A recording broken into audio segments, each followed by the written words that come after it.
नमस्कार दोस्तों, Kalyani IAS academy में आप सभी का हार्दिक स्वागत है। मित्रों, हम लोग कंप्यूटर के अंतर्गत संचार प्रौद्योगिकी का अध्ययन कर रहे हैं और पिछले कुछ वीडियो में संचार प्रौद्योगिकी के अंतर्गत कौन कौन से अवयव आते हैं, इसे किस तरीके से स्थापित किया जाता है, इसके लिए कौन कौन से टूल्सों की आवश्यकता होती है, इसके कितने प्रकार हैं, इन सभी का हमने विस्तार पूर्वक अध्ययन किया है। अब इस वीडियो के अंतर्गत हम कुछ ऐसे उपकरणों का अध्ययन करेंगे जिसके माध्यम से दूर संचार स्थापित किया जाता है, अर्थात जो हमारी सूचनाएं हैं वह एक स्थान से दूसरे स्थान पर भेजी जाती हैं। अर्थात जो दूर संचार प्रौद्योगिकी है या दूर संचार जो है उसके अंतर्गत जो भी अवयव आते हैं उन सभी का विस्तार पूर्वक अध्ययन हम इस वीडियो के अंतर्गत करेंगे। तो चलिए स्टार्ट करते हैं हमारा आज का वीडियो और हम देखते हैं संचार हेतु प्रयुक्त यंत्र। तो संचार हेतु प्रयुक्त यंत्र में सबसे पहले आता है दूर संचार। दूर संचार अर्थात आपको संचार को दूर तक पहुंचाना है। अब जब संचार को दूर तक पहुंचाएंगे तो उसके लिए कुछ यंत्रों की आवश्यकता होगी। कौन कौन से यंत्र हो सकते हैं? जैसे कि डाक सेवा हो सकता है, टेलीग्राम हो सकता है, टेलीविजन हो सकता है, रेडियो हो सकता है, मोबाइल फोन हो सकता है। कंप्यूटर का अध्ययन हम पहले ही सूचना प्रौद्योगिकी के अंतर्गत कर चुके हैं, तो कंप्यूटर को भी इसमें इंक्लूड ही किया जाता है। तो आपसे सीधे सीधे प्रश्न एक तो यही बन जाता है कि संचार प्रौद्योगिकी में प्रयुक्त होने वाले यंत्र कौन कौन से हैं। तो आप ध्यान रखिएगा, जो भी यंत्र सूचनाओं को एक स्थान से दूसरे स्थान तक पहुंचाने में मदद करते हैं वह सभी संचार प्रौद्योगिकी के यंत्र के अंतर्गत आते हैं। तो कंप्यूटर के अलावा जो भी यंत्र बचे हुए हैं उनका विस्तार पूर्वक अध्ययन हम इस वीडियो के अंतर्गत करना प्रारंभ करते हैं। सबसे पहले बात करते हैं डाक सेवा। तो डाक सेवा का सबसे पहले प्रारंभ लॉर्ड डलहौजी के द्वारा किया गया था। किसके द्वारा किया गया था? लॉर्ड डलहौजी। इन्होंने कलकत्ता में 701 डाकघरों की स्थापना की थी। 701 डाकघर शुरू कर दिए थे। कब किए थे? 1 अक्टूबर 1854 में किए थे। कब किए थे? 1 अक्टूबर 1854। सीधा प्रश्न बनता है कि बताइए भारत में सबसे पहले डाक सेवा का प्रारंभ किसके द्वारा और कब किया गया था? तो किसके द्वारा? लॉर्ड डलहौजी के द्वारा किया गया था। और कब किया गया था? तो 1 अक्टूबर 1854 को किया गया था। फिर व्यवस्थित रूप से डाक सेवा का प्रारंभ कब हुआ था? तो यह 1766 में हुआ था और इसे स्थापित करने का श्रेय जाता है लॉर्ड डलहौजी को। इन्होंने क्या किया था? विधिवत डाक सेवा प्रारंभ की थी। तो दूसरा प्रश्न सीधा सीधा बन सकता है कि बताइए भारत में विधिवत डाक सेवा कब और किसके द्वारा प्रारंभ की गई? तो किसके द्वारा की गई थी? लॉर्ड क्लाइव के द्वारा की गई थी। कब की गई थी? 1766 में की गई थी। कब की गई थी? 1766 में। इसके बाद 1744 में वॉरेन हेस्टिंग द्वारा कलकत्ता में प्रधान डाकघर की स्थापना की गई थी। तीसरा क्वेश्चन बन सकता है कि बताइए भारत में प्रधान डाकघर की स्थापना कहां पर की गई थी? तो कलकत्ता में की गई थी। कब की गई थी? तो 1774 में की गई थी। किसने की थी? तो वॉरेन हेस्टिंग ने की थी। ये 3 नाम आपको याद रखना है। कौन कौन से? लॉर्ड डलहौजी, भारत में सबसे पहले डाक सेवा का प्रारंभ किया था। विधिवत रूप से डाक सेवा किसके द्वारा स्थापित की गई थी? तो लॉर्ड क्लाइव के द्वारा की गई थी। और यदि बात कहें कि प्रधान डाकघर किसके द्वारा स्थापित किया गया था? तो वॉरेन हेस्टिंग के द्वारा स्थापित किया गया था। सन भी याद कर सकें तो बहुत अच्छा है, नहीं होता है तो कोई दिक्कत नहीं। लेकिन पीएससी का क्या है, एक पैटर्न है कि वह सन ज्यादा पूछता है, तो कोशिश हो सके तो ये सन आप याद कर लीजिएगा। फिर पोस्ट कार्ड सेवा कब प्रारंभ की गई थी? तो पोस्ट कार्ड सेवा प्रारंभ की गई थी 1779 में। कब की गई थी? 1779 में जो पोस्ट कार्ड सेवा है वह प्रारंभ की गई थी। 1780 में मनी ऑर्डर सेवा प्रारंभ हुई थी। अभी तक क्या होता था? संदेश भेजे जाते थे। अब लोगों को यदि पैसे एक स्थान से दूसरे स्थान भेजने होते थे तो उसकी सुविधा भी प्रारंभ होने लगी थी। लिफाफे के माध्यम से आप पैसों को एक स्थान से या डाक सेवा के माध्यम से आप पैसों को एक स्थान से दूसरे स्थान पर भेज सकते थे। तो यह सेवा कब प्रारंभ की गई थी? 1880 में की गई थी। इतना क्लियर हुआ? क्या क्या पढ़ा हमने? हमने देखा कि दूर संचार के अंतर्गत सबसे पहले हम डाक सेवा का अध्ययन कर रहे हैं और डाक सेवा का प्रारंभ लॉर्ड डलहौजी के द्वारा 1 अक्टूबर 1854 में कलकत्ता में 701 डाकघरों की स्थापना के द्वारा ही चालू की गई थी। फिर वॉरेन हेस्टिंग फिर लॉर्ड क्लाइव आते हैं और लॉर्ड क्लाइव के द्वारा 1766 में विधिवत डाक सेवा का प्रारंभ किया जाता है। फिर आते हैं वॉरेन हेस्टिंग जो कि प्रधान डाकघर की स्थापना कहां पर करते हैं? कलकत्ता में करते हैं। उसके बाद 1779 में पोस्ट कार्ड और 1780 में मनी ऑर्डर सेवा प्रारंभ की जाती है। 1911 में पहली बार एरोप्लेन के माध्यम से डाक सेवा प्रारंभ की गई थी, अर्थात एयर मेल सेवा प्रारंभ की गई थी। और यह कहां से कहां प्रारंभ की गई थी? तो यह इलाहाबाद से नैनी के मध्य प्रारंभ की गई थी। अर्थात पहली जो डाक सेवा उड़ान थी या फिर एरोप्लेन के माध्यम से डाक सेवा जो प्रारंभ की गई थी वह किसके मध्य की गई थी? तो वह इलाहाबाद से नैनी के मध्य की गई थी। प्रश्न पूछा जाता है कि बताइए भारत में प्रथम बार एयर मेल सेवा कब प्रारंभ की गई थी? तो 1911 में की गई थी। और किन दो शहरों के मध्य की गई थी? तो इलाहाबाद से नैनी के मध्य की गई थी। 1935 में इंडियन पोस्ट ऑर्डर का प्रारंभ किया गया था। किसका किया गया था? इंडियन पोस्ट ऑर्डर का प्रारंभ किया गया था। 1972 में पिन कोड प्रणाली का प्रारंभ हुआ था। पिन कोड प्रणाली ये क्या करती है? एक स्थायी पता बताती है किसी भी क्षेत्र का। पूरे भारत में जो पिन कोड प्रणाली है उसको 9 भागों में बांटा गया है। कितने भागों में बांटा गया है? 9। और उन भागों के आधार पर, उस क्षेत्रों के आधार पर इन्हें अंक दिए गए हैं। जैसे कि अंक दिए जाते हैं 1, 2, 3, 4, 5, 6, 7, 8 और 9। और जो एक अंक हैं 1, 2 से लेकर 9 तक, ये अंक उस स्थान को बताते हैं कि आपको कौन से स्थान का ये पिन कोड है। तो पूरे भारत को कितने भागों में बांटा गया है? 9 पिन कोडों में बांटा गया है। 9 पिन कोड भागों में बांटा गया है। प्रश्न बनता है कि बताइए पिन कोड की संख्या कितनी होती है? तो पिन कोड का जो अंक होगा उसकी संख्या कितनी होती है? 6 होती है। मध्य प्रदेश में जो पिन कोड प्रारंभ होता है वो किस अंक से होता है? तो वह प्रारंभ होता है 4 से। तो जो ये स्थान है, ये जो अंक हैं वह स्थान को दर्शाते हैं। प्रश्न सीधा बनता है कि पिन कोड का जो पहला अंक है वह क्या दर्शाता है? तो वह स्थान को दर्शाता है। इन्हीं 9 भागों में से जो चौथा भाग है जिसके अंतर्गत एमपी आता है, छत्तीसगढ़ आता है, महाराष्ट्र आता है और गोवा आता है। ये 4 राज्य आते हैं अंक 4 के अंतर्गत। अर्थात इन 4 राज्यों का क्या दर्शाता है? स्थान दर्शाता है कि इन 4 राज्यों में से किसी एक का पिन कोड होगा। तो प्रश्न सीधा पूछा जाता है कि मध्य प्रदेश का जो पिन कोड नंबर है जो 6 अंकों का होता है वह किस अंक से प्रारंभ होता है? तो किससे होगा? वह 4 से प्रारंभ होगा। ये आपको ध्यान रखना है। कितने अंक का होता है पिन कोड नंबर? 6 अंक का होता है। इसका प्रारंभ कब से हुआ है? इसका प्रारंभ 1972 से हुआ है। अच्छा, पिन कोड के आधार पर भारत को कितने भागों में बांटा गया है? तो 9 भागों में बांटा गया है। 9 भागों में इनके स्थान को दर्शाया गया है। क्लियर हुआ? चलिए, पिन कोड क्लियर हुआ। पिन कोड से प्रश्न 1-2 बार पीएससी में पूछे जा चुके हैं, इसलिए मैं इसको थोड़ा सा डिटेल में बता दिया है। 1985 में पोस्ट कार्ड एवं टेलीग्राम विभाग को क्या कर दिया गया? अलग कर दिया गया। अभी इसके पहले इन दोनों को एक साथ सुचारू रूप से संचालित किया जाता था, लेकिन 1985 से इन दोनों को, पोस्ट कार्ड को, टेलीग्राम को अलग अलग कर दिया गया। 1986 में स्पीड पोस्ट सेवा प्रारंभ की गई। स्पीड पोस्ट सेवा में क्या होता था? यदि आपको कोई संदेश या पत्र एक स्थान से दूसरे स्थान पर भेजना है तो आप यदि नॉर्मल डाक के द्वारा भेजते हैं तो उसमें समय बहुत ज्यादा लगता था, लेकिन यदि आप स्पीड पोस्ट के माध्यम से भेजते हैं तो वह बहुत कम समय में, थोड़ा सा चार्ज उसमें ज्यादा लगता था लेकिन बहुत कम समय में उस संदेश को एक स्थान से दूसरे स्थान पर आप पहुंचा सकते थे। तो स्पीड पोस्ट सेवा का प्रारंभ कब से किया गया? 1986 से किया गया। 2005 में राष्ट्रीय इलेक्ट्रॉनिक एवं ट्रांसफर सेवा, जिसे नीट कहा जाता है, उसका प्रारंभ किया गया था। 2009 में विदेश मनी ऑर्डर सेवा प्रारंभ की गई। मनी ऑर्डर सेवा तो पहले प्रारंभ हो गई थी, लेकिन अब कुछ भारतीय लोग बाहर रहते थे, विदेशों में रहते थे, वह वहां से पैसा को अर्जित करते थे। अब मान लीजिए उस पैसे को उनको भारत में पहुंचाना है तो वह उस पैसे को भारत में नहीं पहुंचा पाते थे, लेकिन 2009 से विदेश मनी ऑर्डर सेवा प्रारंभ हो जाने से वह अपना पैसा सुविधाजनक तौर पर भारत में पहुंचाने लगे। 2012 में मोबाइल मनी ट्रांसफर सेवा प्रारंभ की गई और 2013 में प्रथम महिला डाकघर प्रारंभ किया गया। तो पूछा जाता है प्रश्न कि बताइए प्रथम महिला डाकघर कब प्रारंभ किया गया? तो 2013 में। मोबाइल मनी ट्रांसफर सेवा कब प्रारंभ की गई? तो 2012 में। विदेश मनी ऑर्डर सेवा कब प्रारंभ की गई? तो 2009 में। यह बहुत ही महत्वपूर्ण है। फिर इसके बाद स्पीड पोस्ट सेवा 1986 में। पिन कोड का प्रारंभ 1972 में। कुछ याद हो ना हो, ये सन आपको याद होना चाहिए। और एक महत्वपूर्ण है 1911, जिसमें पहली एयर मेल सेवा प्रारंभ की गई थी इलाहाबाद से नैनी के मध्य।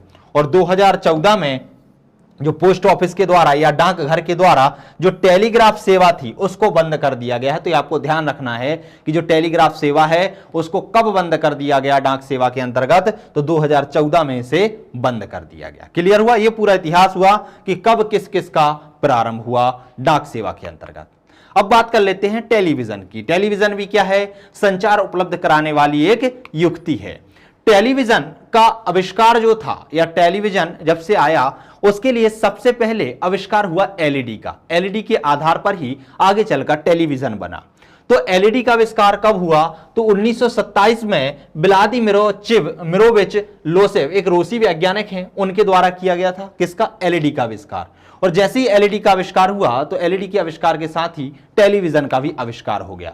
तो 1928 में अमेरिका ने टेलीविजन प्रसारण प्रारंभ किया था। प्रश्न सीधा सीधा पूछा जाता है कि बताइए विश्व में पहला देश कौन सा है जहां पर टेलीविजन का प्रसारण सबसे पहले हुआ था, तो कौन सा है, अमेरिका है। अमेरिका में 1928 में टेलीविजन का प्रसारण प्रारंभ किया गया था। यह भी बहुत बार पूछा जा चुका है, फिर से पूछा जा सकता है कि बताइए विश्व में टेलीविजन का प्रसारण सबसे पहले कब और कहां हुआ था, तो 1928 में हुआ था। और कहां हुआ था, अमेरिका में हुआ था। 1927 में एनिएक का प्रयोग, ये एनिएक क्या था, प्रथम इलेक्ट्रॉनिक कंप्यूटर था, तो इसका उपयोग घरेलू संचार में किया जाने लगा, एनिक। अब भारत में देख लेते हैं टेलीविजन के विकास को। ये तो हुआ क्या, विश्व में। अब बात कर लेते हैं भारत में। तो भारत में सर्वप्रथम टेलीविजन बहुराष्ट्रीय कंपनी है फिलिप्स, उसके द्वारा गिफ्ट के रूप में एक टेलीविजन प्रदान किया गया था। तो गिफ्ट के द्वारा पहली टीवी भारत में आई थी और वह गिफ्ट किसके द्वारा दिया गया था, फिलिप्स कंपनी के द्वारा दिया गया था, जो कि टेलीविजन निर्माण की एक कंपनी थी। दूरसंचार की स्थापना प्रसार भारती के एक विभाग के रूप में की गई थी। सीधा प्रश्न पूछा जाता है कि बताइए प्रारंभ में दूरदर्शन की स्थापना किसके विभाग के रूप में की गई थी, तो प्रसार भारती के विभाग के रूप में की गई थी। प्रसार भारती का एक विभाग बनाया गया था, उसे कहा गया था दूरदर्शन। 15 सितंबर 1959 में दूरदर्शन का पहला कार्यक्रम दिल्ली के आकाशवाणी भवन से प्रारंभ हुआ था, प्रसारित हुआ था। तो पूछा जाता है प्रश्न कि बताइए दूरदर्शन का पहला कार्यक्रम कब प्रसारित किया गया था और कहां से प्रसारित किया गया था, तो यह 15 सितंबर 1959 से प्रसारित किया गया था। और कहां से, दिल्ली से। तो यह भी आपको ध्यान रखना है। 1965 में नियमित दैनिक प्रसारण ऑल इंडिया रेडियो। ध्यान रखिएगा, जैसे ही प्रसार भारती प्रारंभ होती है तो प्रसार भारती के अंतर्गत एक दूरदर्शन और एक ऑल इंडिया रेडियो दोनों काम करते हैं। और दोनों क्या करते हैं, साथ साथ काम करते हैं। 1965 में नियमित दैनिक प्रसारण ऑल इंडिया रेडियो को एक विभाग के रूप में प्रारंभ किया गया था, तो ये थोड़ा सा बाद में आया था। 59 में आ गया था आपका दूरदर्शन और 65 में आया था आपका ऑल इंडिया रेडियो। और ये दोनों ही किसके अंतर्गत आ रहे थे, प्रसार भारती के अंतर्गत आ रहे थे। 1 अप्रैल 1976 को टीवी सेवाएं और रेडियो को अलग अलग कर दिया गया। तो पहले एक साथ काम कर रहे थे, लेकिन 1 अप्रैल 1976 को टीवी को अलग कर दिया और रेडियो को अलग कर दिया। 1982 में दूरदर्शन राष्ट्रीय प्रसारक बन चुका था। अब राष्ट्रीय स्तर का एक प्रसारक बन चुका था, जो राष्ट्रीय स्तर की सूचनाएं प्रदान करने लगा था। तो 15 अगस्त 1982 को पहली बार दूरदर्शन पर रंगीन कार्यक्रम कब हुआ था, 15 अगस्त 1982 को पहली बार दूरदर्शन पर रंगीन कार्यक्रम आया था। और कौन सा कार्यक्रम था, तो एशियाई खेलों का कार्यक्रम था। एशियाई खेलों को इसके माध्यम से प्रसारित किया गया था। तो यह भी प्रश्न पूछा जाता है कि बताइए दूरदर्शन पर पहला रंगीन कार्यक्रम कब प्रसारित किया गया था, तो वह किया गया था 15 अगस्त 1982। बहुत ही महत्वपूर्ण डेट है, इसको आप याद रखिएगा।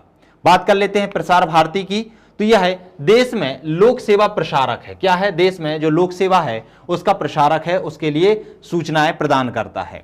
इसका गठन 23 नवंबर 1997 में किया गया था। कब किया गया था, 23 नवंबर 1997 में 1997 में इसका प्रारंभ किया गया था। बहुत ही महत्वपूर्ण है, प्रश्न पूछा जाता है कि बताइए प्रसार भारती का गठन कब किया गया था, तो आपको विथ डेट के याद रखना है कि 23 नवंबर 1997 में इसका गठन किया गया था। इसके घटक कौन कौन से थे, तो इसके घटक आकाशवाणी और दूरदर्शन दोनों थे। इनको 1976 में फिर बाद में अलग अलग कर दिया गया था, लेकिन पहले इनको साथ साथ प्रसारित किया जाता था। राष्ट्रीय चैनल की शुरुआत 18 मई 1988 से की गई थी। क्षेत्रीय चैनलों की संख्या कितनी है? 28 है। तो ये ध्यान रखिएगा, क्षेत्रीय चैनलों की संख्या 28 है और स्थानीय रेडियो केंद्र कितने हैं? 86 हैं। कितने हैं? 86 हैं। तो प्रसार भारती के विषय में थोड़ी सी जानकारी आपको ध्यान रखना है। सामुदायिक रेडियो केंद्रों की रेडियो केंद्र कितने हैं? तो पूर्वोत्तर क्षेत्र में 5 हैं। कितने हैं? पूर्वोत्तर क्षेत्र में 5 हैं। तो ये कुछ सामान्य जानकारी जिसको आपको याद रखना है। अब रेडियो से संबंधित कुछ महत्वपूर्ण जानकारी मध्य प्रदेश के संदर्भ में भी है, जहां से प्रश्न पूछे जाने की संभावना बहुत ज्यादा होती है। आप मध्य प्रदेश का अध्ययन करेंगे तो उसके अंतर्गत इनको डिटेल में पढ़ाया जाएगा, लेकिन यहां पर मैं शॉर्ट थोड़ा सा आपको बता देता हूं। विश्व का पहला भीली समुदाय रेडियो केंद्र कहां पर स्थापित किया गया? अलीराजपुर के भावरा में। भावरा का नाम परिवर्तित करके अब चंद्रशेखर आजाद नगर कर दिया गया है, क्योंकि यहां पर चंद्रशेखर आजाद का जन्म हुआ था। और ध्यान रखिएगा, यह पहले झाबुआ के अंतर्गत आता था, लेकिन जैसे ही झाबुआ से अलीराजपुर अलग हुआ तो अब ये अलीराजपुर के अंतर्गत आता है। कभी कभी प्रश्न में भावरा पूछा जाता है और ऑप्शन में अलीराजपुर ना देकर आपको झाबुआ दे दिया जाता है, तो ध्यान रखिएगा, पहले ये झाबुआ के अंतर्गत आता था, लेकिन जैसे ही झाबुआ के बाद अलीराजपुर का निर्माण हुआ तो अलीराजपुर के अंतर्गत ये आने लगा है। तो प्रश्न पूछा जाता है कि बताइए विश्व का पहला भीली सामुदायिक रेडियो केंद्र कहां पर स्थापित किया गया है? तो वह अलीराजपुर के भावरा या फिर चंद्रशेखर आजाद नगर में स्थापित किया गया है। सहरिया जनजाति सामुदायिक रेडियो केंद्र, तो सहरिया जनजाति का श्योपुर के सेसाईपुर में 2020 में ही स्थापित किया गया है। कहां पर? श्योपुर के सेसाईपुर में, यह ध्यान रखना है। कोरकू बाहुल्य रेडियो समुदाय केंद्र, तो यह खंडवा के खालवा में स्थापित किया गया है। तो ये तीनों आपको ध्यान रखना है, भीली समुदाय केंद्र, सहरिया जनजाति के लिए समुदाय केंद्र और कोरकू बाहुल्य समुदाय केंद्र कहां कहां पर है? तो भीली है अलीराजपुर, सहरिया है श्योपुर और कोरकू है खंडवा। तो ये तीनों आपको ध्यान रखना है, यहां से प्रश्न पूछे जाने की संभावना बहुत ज्यादा होती है। बात कर लेते हैं टेलीग्राफ सेवा। तो टेलीग्राफ सेवा की प्रारंभ हुआ था 1851 में। कहां से प्रारंभ किया गया था? कलकत्ता के डायमंड हार्बर से प्रारंभ किया गया था। आप देखिएगा, हर चीज सबसे पहले कलकत्ता से ही प्रारंभ हुई थी। ठीक है, यदि मान लीजिए आपको याद नहीं आ रहा कि इसका प्रारंभ कहां से हुआ था, ऑप्शन में आपको कलकत्ता मिलता है तो आप वो लगा दीजिए, क्योंकि अधिकतर चीजों की शुरुआत कहां से हुई थी? कलकत्ता से हुई थी। लेकिन कब लगाना? जब आपको पता ना हो, लेकिन यदि आपको पता है तो जो पता है वही लगाइएगा। ठीक है, तो टेलीग्राफ सेवा का प्रारंभ कब से हुआ था? 1851 में कलकत्ता के डायमंड हार्बर से किया गया था। टेलीफोन सेवा का प्रारंभ कब से हुआ था? तो 1881 में, यह भी कलकत्ता से ही हुआ था। मोबाइल फोन, तो मोबाइल जो था, मोबाइल फोन का आविष्कार 1973 में मार्टिन कपूर के द्वारा, और मार्टिन कपूर कौन थे? अमेरिकी नौसेना अधिकारी थे। तो इनके द्वारा पहला मोबाइल फोन बनाया गया था। कब बनाया गया था? 1973 में बनाया गया था। प्रश्न सीधा सीधा पूछा जाता है कि बताइए मोबाइल का आविष्कार किसने किया था? तो किसने किया था? मार्टिन कपूर ने किया था, जो कि अमेरिकी नौसैनिक अधिकारी थे। कब किया था? 1973 में किया था। ध्यान रखिएगा, टेलीफोन अलग होता है और मोबाइल अलग होता है। तो मोबाइल का आविष्कार किसने किया था? मार्टिन कपूर ने किया था। 1983 में जो मोटोरोला कंपनी है, जो मोबाइल निर्माता कंपनी है, उसने मोबाइल फोन का परिचय पूरे विश्व से कराया। तो प्रश्न सीधा पूछा जाता है कि बताइए पूरे विश्व से मोबाइल फोन का परिचय कराने वाली कंपनी कौन सी है? तो कौन सी है? मोटोरोला, सबसे पुरानी कंपनी है मोबाइल निर्माता की। तो ये आप ध्यान रखिएगा। और टेलीफोन भारत में किसके द्वारा लाया गया था? तो फिलिप्स कंपनी के द्वारा लाया गया था। तो ये भी आप ध्यान रखिएगा। ब्लूटूथ का आविष्कार किसके द्वारा किया गया? तो ये सोनी एरिक्सन कंपनी के द्वारा किया गया। ये भी आप ध्यान रखिएगा, ये भी प्रश्न पूछा जा चुका है, आगे पूछे जाने की संभावना है कि ब्लूटूथ का आविष्कार किसके द्वारा किया गया? तो किसके द्वारा किया गया? सोनी एरिक्सन कंपनी के द्वारा किया गया। 1997 में पहला कैमरा फोन फिलिपकॉन के द्वारा बनाया गया। तो कौन सी कंपनी के द्वारा बनाया गया था कैमरा वाला फोन? फिलिपकॉन कंपनी के द्वारा बनाया गया था। यह भी आपको ध्यान रखना है। 2003 में 3G फोन एवं पहला टच स्क्रीन फोन लॉन्च हुआ था। तो जब से टच स्क्रीन फोन आए हैं ना, तो वो 3G पर आधारित थे और ये कब से आए हैं? 2003 से लॉन्च हुए हैं। तो ये आपको ध्यान रखना है। अब बात कर लेते हैं मोबाइल फोन की तकनीकी, अर्थात मोबाइल फोन जिस संचार तकनीकी का उपयोग करते हैं उसका हम अध्ययन कर लेते हैं। तो एक होती है GSM, इसको हम डिटेल में पढ़ ही चुके हैं। फुल फॉर्म क्या होता है? Global system for mobile. यह एनालॉग सेल्यूलर नेटवर्क को प्रतिस्थापित करने हेतु इसका आविष्कार किया गया था। तो GSM का आविष्कार क्यों किया गया था? एनालॉग सेल्यूलर नेटवर्क को प्रतिस्थापित करने हेतु किया गया था। फुल फॉर्म क्या होता है? ग्लोबल सिस्टम फॉर मोबाइल होता है। यह डिजिटल सर्किट स्विच तकनीक पर काम करता है। तो किस पर काम करता है? डिजिटल सर्किट स्विच तकनीक पर काम करता है और यह 2G मोबाइल तकनीकी में प्रयोग होता है। तो जीएसएम में आपको पता है कि जीएसएम में आपको एक सिम लगाई जाती है, सिम के माध्यम से संचार स्थापित किया जाता है और जो 2G तकनीक थी उसमें वॉइस के साथ साथ टेक्स्ट भी, जो मैसेज होते थे उसको भी आप एक स्थान से दूसरे स्थान पर भेज सकते थे। और वह कैसे मुमकिन हुआ? तो वह सिम के माध्यम से मुमकिन हुआ। और उसमें कौन सी तकनीक उपयोग में लाई जाती थी? तो जीएसएम तकनीक उपयोग में लाई जाती थी। सीधा सीधा प्रश्न बनता है कि बताइए 2G तकनीक किस पर आधारित थी? तो जीएसएम पर आधारित थी। बताइए सबसे पहले मोबाइल में वॉइस और टेक्स्ट किस तकनीक के माध्यम से प्रसारित किए जाते थे? तो 2G मोबाइल के माध्यम से। जब से 2G तकनीक आई है, 1G तकनीक में सिर्फ और सिर्फ टेक्स्ट मैसेज हुआ करते, वॉइस हुआ करती थी, मैसेज नहीं जाते थे। लेकिन जैसे ही 2G तकनीक आती है तो उसमें वॉइस के साथ साथ अब टेक्स्ट मैसेज भी जाने लगे। फिर आता है GPRS, general pocket radio service. General pocket radio service यह डाटा ट्रांसफर हेतु सहायक है, मतलब डाटा को ट्रांसफर करने के लिए इस तकनीकी का उपयोग किया जाता है और यह 2G और 3G दोनों में ही प्रयोग होती है। किसमें? 2G फोन और 3G। जी का मतलब जनरेशन से होते हैं, 2 जनरेशन, सेकंड जनरेशन के फोन और थर्ड जनरेशन के फोन। तो इन दोनों में ही जीपीआरएस प्रौद्योगिकी जो होती है वह उपयोग में लाई जाती है। एक होता है LTE, long term evolution. Long term evolution, इसका प्रारंभ 2009 से स्टॉकहोम में हुआ था। कब हुआ था? 2009 में हुआ था। कहां से हुआ था? स्टॉकहोम से हुआ था। यह 1.4 मेगाहर्ट्ज से 20 मेगाहर्ट्ज बैंडविड्थ की आवृत्ति तक डाटा का ट्रांसफर करता है। कौन सा? LTE। जो LTE तकनीक है वह 1.4 मेगाहर्ट्ज से 20 मेगाहर्ट्ज तक के बैंडविड्थ आवृत्ति के डेटा का ट्रांसफर कर सकता है, अर्थात यह ज्यादा डेटा का ट्रांसफर करने वाली युक्ति है। और इसका उपयोग किस तकनीकी के मोबाइलों में होता है? तो 4G तकनीकी के मोबाइलों में होता है, अर्थात जो 4G तकनीकी के मोबाइल हैं वह सपोर्ट किसको करते हैं? LTE को करते हैं। तो यहां तक आप लोगों को समझ में आया कि 2G तकनीकी में किसका उपयोग होता था, 3G और 2G और 3G में किसका उपयोग होता और 4G में किसका उपयोग होता है। तो ये आपको ध्यान रखना, सीधे प्रश्न आते हैं और सीधे आपको पता होना चाहिए। फिर होता है volt, VOLTE, voice over long term evolution. इसका उपयोग 4G तकनीक पर आधारित नेटवर्क को सपोर्ट करती है। तो यह जो तकनीक है वह कौन से मोबाइल सपोर्ट करते हैं? तो 4G तकनीकी के मोबाइल सपोर्ट करते हैं।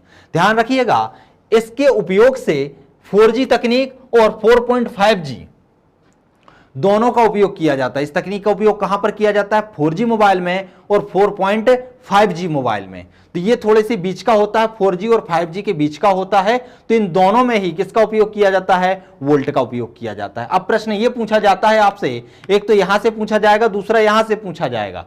तो यदि पूछा जाए 4G तकनीक में किस तकनीकी का उपयोग किया जाता है, तो 4G मोबाइल में LTE, 4.5G मोबाइल में किसका उपयोग किया जाता है? तो वोल्ट का उपयोग किया जाता है। Voice over long term evolution का उपयोग किया जाता है। इसमें एक सुविधा होती है कि जब भी आप कॉल करते हैं तो उसमें आपका जो डेटा होता है, उसमें डेटा ट्रांसफर की जो गति होती है वो धीमी नहीं होती, वह रुकती नहीं है।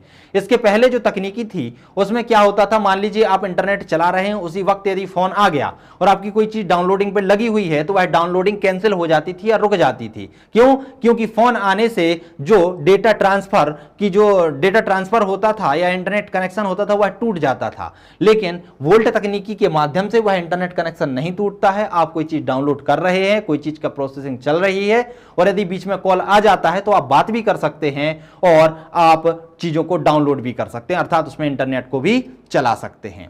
ठीक है, तो अभी जो मोबाइल आ रहे हैं वो किस पे आधारित हैं? वोल्ट पर आधारित हैं। फिर होता है FDMA, frequency division multiple access.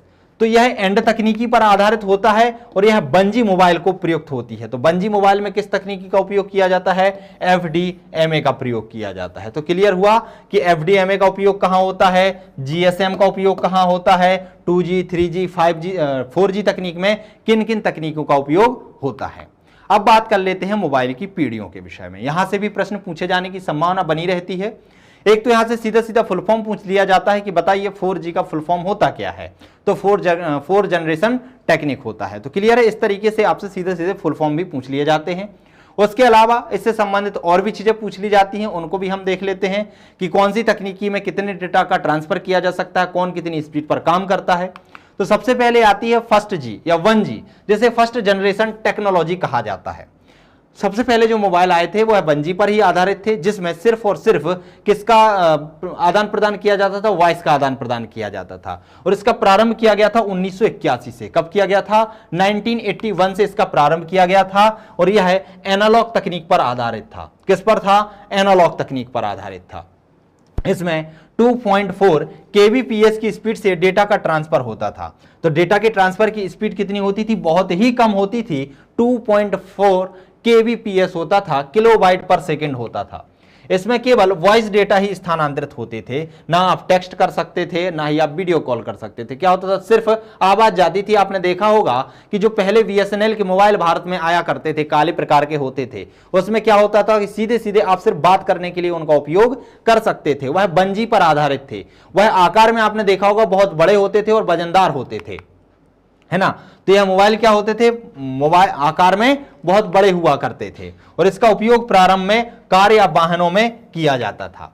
फिर आता है सेकंड जनरेशन, जिसे क्या कहा जाता है? सेकंड जनरेशन 2G कहा जाता है। इसकी शुरुआत 1991 में हुई थी। कब हुई थी? 1991 में की गई थी और यह फोन डिजिटल तकनीक पर आधारित थे। सीधा प्रश्न पूछा जा सकता है कि बताइए एनालॉग तकनीक पर आधारित कौन सी जनरेशन के मोबाइल थे? तो कौन सी जनरेशन के मोबाइल थे? 1G जनरेशन अर्थात प्रथम जनरेशन के मोबाइल थे। डिजिटल तकनीक पर आधारित सेकंड जनरेशन अर्थात 2G मोबाइल जो थे वह डिजिटल तकनीक पर आधारित थे। इनका प्रारंभ 1991 में किया गया था और इसमें 144 kbps अर्थात किलोबाइट पर सेकंड स्पीड से डेटा का ट्रांसफर होता था। तो इसमें डेटा की स्पीड क्या हो जाती है? थोड़ी सी बढ़ जाती है। इसमें 144 kbps स्पीड के साथ डेटा का ट्रांसफर हम कर सकते थे। इसमें वॉइस के साथ साथ आप टेक्स्ट प्रकार के डाटा का ट्रांसफर भी कर सकते थे, अर्थात आप बात के साथ साथ मैसेज भी एक स्थान से दूसरे स्थान पर भेज सकते थे। इसमें GPRS और EDGE के आने से सुधार हुआ तथा यह क्रमशः 2.5G और 2.75G मोबाइल कहलाए। अर्थात 2G से बढ़ के इसमें जब हमने GPRS और EDGE का उपयोग किया, तो जब हमने GPRS का उपयोग किया तो इसे हमने 2.5G के मोबाइल कहा और जब इसमें हमने EDGE का उपयोग किया तो इसे हमने 2.75G के मोबाइल कहा। ठीक है। फिर इसके बाद 2.5G अर्थात 2.5 जनरेशन के मोबाइल, इनका प्रारंभ 1999 से हुआ था और स्पीड थी 2 MB पर सेकेंड। कितनी होती थी? 2 MB पर सेकेंड, मेगाबाइट पर सेकेंड हुआ करती थी। इसमें अब आप पहले क्या होता था? सिर्फ वॉइस का उपयोग होता था फर्स्ट जनरेशन में। सेकेंड जनरेशन में हम वॉइस के साथ साथ टेक्स्ट भी उपयोग में ला सकते थे।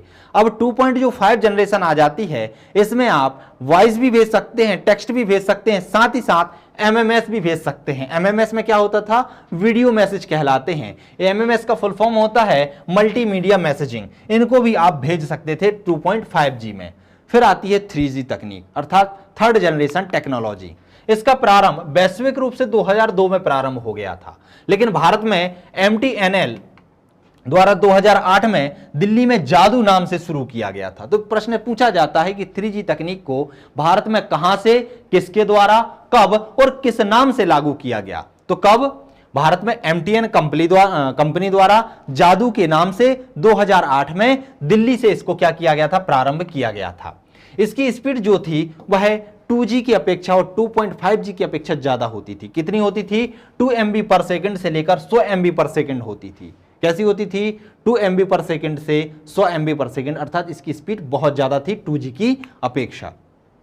इसमें WEDMA अर्थात wide band code division multiple access तकनीकी का उपयोग किया जाता था। विश्व में व्यावसायिक रूप से 3G तकनीक प्रस्तुत करने वाला या प्रयुक्त करने वाला देश कौन सा था? तो वह जापान था। ये आप ध्यान रखिएगा कि विश्व में व्यावसायिक रूप से 3G तकनीक प्रस्तुत करने वाला देश कौन सा था? तो वह जापान था। अब बात कर लेते हैं फोर्थ जनरेशन टेक्नोलॉजी अर्थात 4G तकनीक के बारे में। तो यह इंटरनेट प्रोटोकॉल पर आधारित सेवाएं प्रदान करती थी। किस पर? इंटरनेट प्रोटोकॉल पर आधारित थी। इंटरनेट प्रोटोकॉल हम इंटरनेट के अंतर्गत पढ़ेंगे, उनको बहुत डिटेल में पढ़ेंगे कौन कौन से प्रोटोकॉल होते हैं। ट्रांसमिशन प्रोटोकॉल क्या होता है, इंटरनेट प्रोटोकॉल क्या होता है, तो इन प्रोटोकॉलों को हम आगे जाके पढ़ेंगे।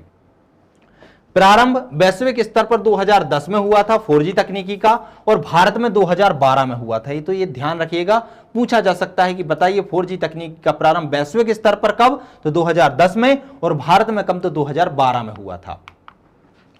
इसकी स्पीड कितनी होती है, तो इसकी 100 MB पर सेकंड से 1 GB पर सेकंड होती है, गीगाबाइट पर सेकंड तक इसकी स्पीड होती है। इसमें 100 MB पर सेकंड से 1 GB पर सेकंड तक हम डेटा का ट्रांसफर कर सकते हैं। इसमें उच्च गुणवत्ता के ऑडियो वीडियो सुविधा उपलब्ध कराई जाती है, अर्थात इसमें आप उच्च गुणवत्ता युक्त वीडियो भी देख सकते हैं और ऑडियो भी देख सकते हैं, ऑडियो भी सुन सकते हैं।